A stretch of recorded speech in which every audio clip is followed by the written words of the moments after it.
नमस्कार। मातृशक्ति और पितृशक्ति। दिल्ली में किसान आंदोलन चरम पर है। मीडिया और सरकार आंदोलन को दिशाहीन करने के लिए उसमें नए नए आयाम जोड़ रही है कि ये अंतर्राष्ट्रीय साजिश के तहत इसमें कुछ आवाज़ें उठ रही हैं देश विरोधी।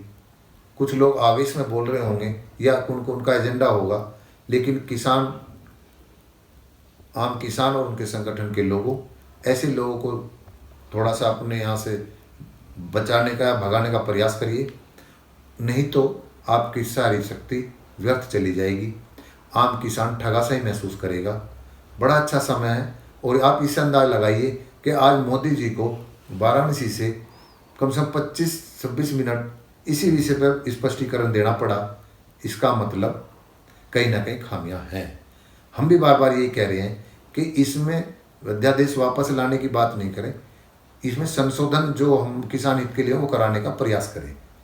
एमएसपी की जैसे आप सुरक्षा बोलते हैं, लीज के होने के बाद में अगर कुछ विवाद हो जाता है तो उसको एसडीएम कोर्ट की बजाय या एसडीएम कोर्ट के बाद अगर कोर्ट में किसान को न्याय नहीं मिलता है तो वो न्याय व्यवस्था जो जुडिशरी है वहाँ पर अपनी बात रख सके। तो ऐसे प्रावधान, किसानों को स्टोरेज करने के लिए उनके इंफ्रास्ट्रक्चर देने का प्रयास।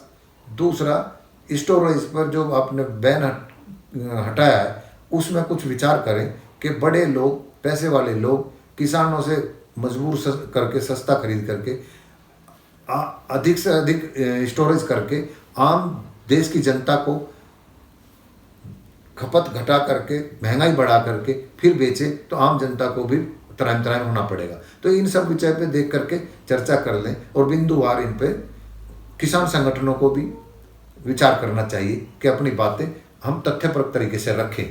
भ्रम की जो बात फैला रहे हैं या कह रहे हैं मोदी जी के किसान भ्रमित हैं, तो उसको आप अपना स्पष्टीकरण दे दीजिए अपने कृषि विशेषज्ञों से और किसान नेताओं के उनसे। और साथ में जो विपक्ष, राहुल गांधी जी या उनके जो नेता लोग या अन्य विपक्ष का इसको काला कानून बता रहे हैं, तो वे अगर ये काला कानून था तो आप भी तो ला रहे थे, आपके भी घोषणा पत्र में था। आपकी क्या नीतियां थी, आप इसमें किसानों के लिए क्या बैठक कर रहे थे, वो क्यों नहीं उजागर करते? वो अब किसान संगठनों को और किसानों को बताइए कि हम ये चाह रहे थे और ऐसा सरकार से आप लागू कराने का प्रयास करें। उनमें जो अच्छी चीज़ होगी उनको स्वीकार करेंगे, जो गलत होगी उसको हटा दिया जाएगी।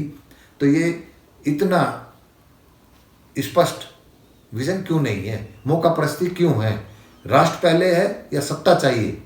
तो किसानों के हित के लिए संगठन के लोग, कृषि विशेषज्ञ लोग सरकार से ओपन वार्ता करें और इसके साथ साथ किसान भी ये ध्यान रखें कि आपका आंदोलन ना फैलो, बाहरी असामाजिक तत्व उसमें उल जलूल ना बोलें। और जो इनसे प्रभावित हो रहे हैं असुविधाओं में, दिल्ली के आसपास के लोग रास्तों में आने, वे भी थोड़ा सहयोग करें और राष्ट्रीय संपत्ति को किसान भी नुकसान ना पहुंचाए। और ये समझ लें आम देश के लोग भी कि अगर किसान परेशान होगा, उसकी वस्तु को आपके व्यापारी लोग स्टोर करेंगे तो वो आज नहीं तो कल वो जो सामान आज सस्ता है वो महंगा आपको भी मिलेगा, तो आम जनता को भी नुकसान होगा। तो इसके संशोधन पे आम जनता भी सहयोग करे और किसान भी आम जनता को इस तरफ कन्विंस करे। और साथ साथ कोई हिंसा का कोई भी ऐसा पहलू सरकार के हाथ में ना दे, क्योंकि मीडिया लगातार आपका एक एक डायलॉग जो भी नकारात्मकता का भाव दिखा करके फैला देगा, जिससे कि आपके खिलाफ माहौल बन जाए और आपको रामदेव की तरह जैसे उन पर लाठीचार्ज किया था और ऐसा माहौल बना के आपको यहाँ से विफल ना कर दें। तो ये ध्यान रखें। दूसरा, मैं ये इसके साथ साथ ये भी ध्यान रखिए कि आंदोलन जब भी विफल होता है वो हिंसक होने के बाद ही होता है। ये बहुत माहौल देंगे आपको हिंसक बढ़ाने के लिए कि आप हिंसक हो जाएं, तो आप अहिंसक ही रहिए, लाठी डंडे खाइए। इसका एक बहुत अच्छा उदाहरण हाथरस में देखा था कि जैन चौधरी के अकारणी लठ जब बजाना शुरू करा तो उनके आसपास जो भी 10-20 लड़के थे उन्होंने बहुत सारी लाठियां खाई, ना तो उग्र हुए और ना उनको लाठी लगने दी। आप भी ऐसे ही उग्र मत होना।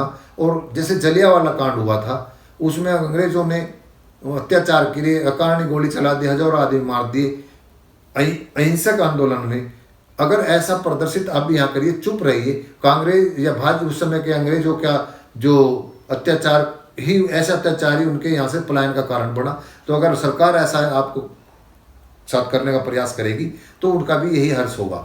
तो आप उस मनोभाव से अहिंसक रहिए, नहीं तो आपका आंदोलन विफल करने का मीडिया भी और अन्य लोग भी प्रयास करेंगे। इन्हीं शब्दों के साथ मैं अपनी वाणी को विराम देता हूँ। नमस्कार।